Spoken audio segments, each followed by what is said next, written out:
अतीक अहमद और अशरफ के कत्ल के बाद यूपी में 3 नए डॉन पैदा हो गए हैं। ये डॉन लवलेश तिवारी, मोहित उर्फ सोनी और अरुण कुमार मौर्य, ये तीनों ने डॉन बनने के खातिर अतीक को मौत के घाट उतारा। बता दें आपको कि जिस वक्त अतीक को इन्होंने मौत के घाट उतारा वो पुलिस की सिक्योरिटी में था और बाज़ाब्ता तौर पर उसे तिब्बी इमदाद के लिए रात में ले जाया जा रहा था। उसी वक्त इन शूटरों ने पे दर पे अतीक पर हमला किया। हमला करने के साथ साथ कई गोलियां इन पर दागी गई। बता दें आपको कि जिस तरह से लवलेश तिवारी का जो बैकग्राउंड है, बताया जाता है कि वो बजरंग दल का कारकुन भी रह चुका था। इसके साथ ही वो भगवान भक्त भी था और पूजा किए बगैर घर से बाहर नहीं निकलता था। जिस तरह से ये तासुर कायम करने की कोशिश की जा रही है और जो जय श्री राम के नारे इन शूटरों ने लगाए, उसमें नफ़रत पैदा करने की एक कोशिश की गई थी। बता दें जिस तरह से उत्तर प्रदेश में ये वारदात को अंजाम दिया गया, ये तीनों शूटर अलग-अलग ज़िलों से ताल्लुक़ रखते थे और भाटी गैंग से भी इनका ताल्लुक़ था और सुंदर भाटी के साथ दीगर गैंग से भी ये लोग जुड़े हुए थे और ये लोग जो थे वो हिस्ट्री शीटर थे। जराइम की एक लंबी और तवील फहरिस्त इनके साथ में थी, लेकिन इसके बावजूद जो है इन शूटरों को यहाँ तक पहुंचाया ही गया और बाज़ाब्ता तौर पर इन्होंने जो वारदात को अंजाम दिया, मीडिया के नाम को भी इन्होंने ख़राब किया है और मीडिया की जो है वो छवि ख़राब करने की कोशिश इन शूटरों ने की है, क्योंकि इनके पास से फ़र्ज़ी आई कार्ड, कैमरे और न सिर्फ ये कि माइक बरामद किए गए। बता दें आपको कि इन लोगों के पास जो रिवॉल्वर थी वो तुर्की मेड पिस्तौल थी और ये 7 लाख से 5 लाख इसकी कीमत होती है और बताया जाता है कि ये शूटर इंतहाई गरीब घराने के थे।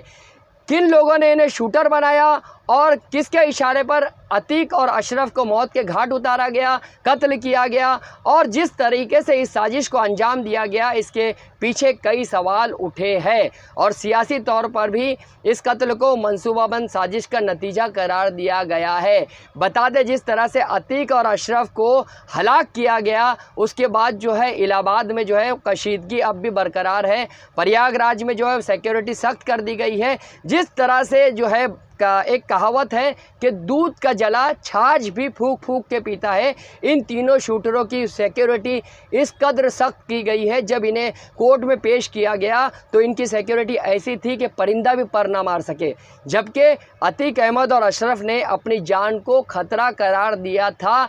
इसके बावजूद भी यूपी पुलिस ने उनकी सिक्योरिटी में कोताही बरती थी और कुछ ही कांस्टेबल उनके पास इर्द गिर्द खड़े थे और जब फायरिंग होती है तो कांस्टेबल अपनी जगह से हट जाते हैं। बता दें आपको कि जिस तरह से यानी ये वारदात को अंजाम दिया गया, इसमें कई शुबहात पैदा हुए हैं। इसकी अदालती इंक्वायरी के अहकामात तो जारी कर दिए गए हैं, लेकिन क्या इंक्वायरी में ये तमाम बातें और शुबहात जो आवाम जो है सवाल कर रही है वो क्या सामने आएंगे?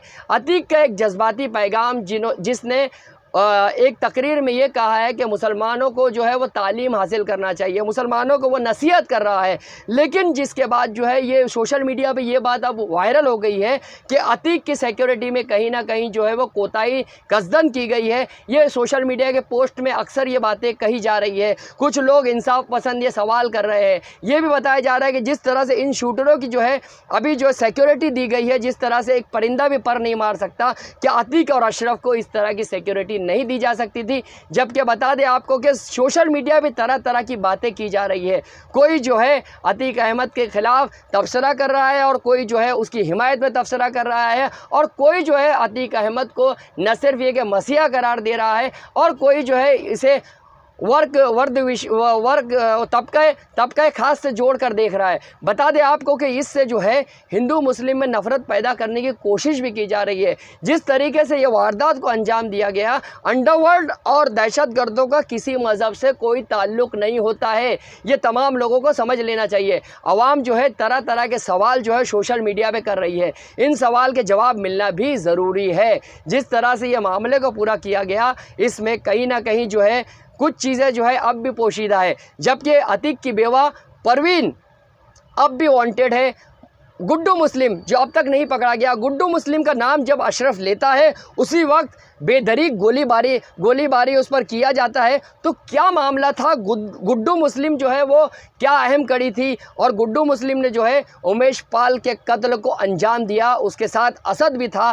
क्या पूरा मामला है ये बाहर आना बहुत ज़रूरी है, जबकि बता दें कि इसमें जो है सियासी कनेक्शन के भी अंदेशे लगाए जा रहे हैं। क्या पूरा मामला है ये पुलिस अब तफ्तीश कर रही है। इसके लिए जो है स्पेशल टीमें भी तश्कील दी गई है, परवीन के घरों पर छापेमारी की जा रही है और जो है शाइस्ता परवीन जो है, जो इसकी बीवी है अतीक की जो बेवा है, अब जो है वो कहाँ है, उसकी जान को भी खतरा लाहक हो सकता है। इसलिए भी जो है पुलिस तफ्तीश कर रही है और इस पर इनाम भी रखा गया है। देखिए जो जिस तरह से ये मामलात हुए हैं उसमें कई अहम पहलू सामने आ रहे हैं और कई अहम जो है लूपहोल्स भी नज़र आ रहे हैं। जहां का इंसाफ की खास रिपोर्ट।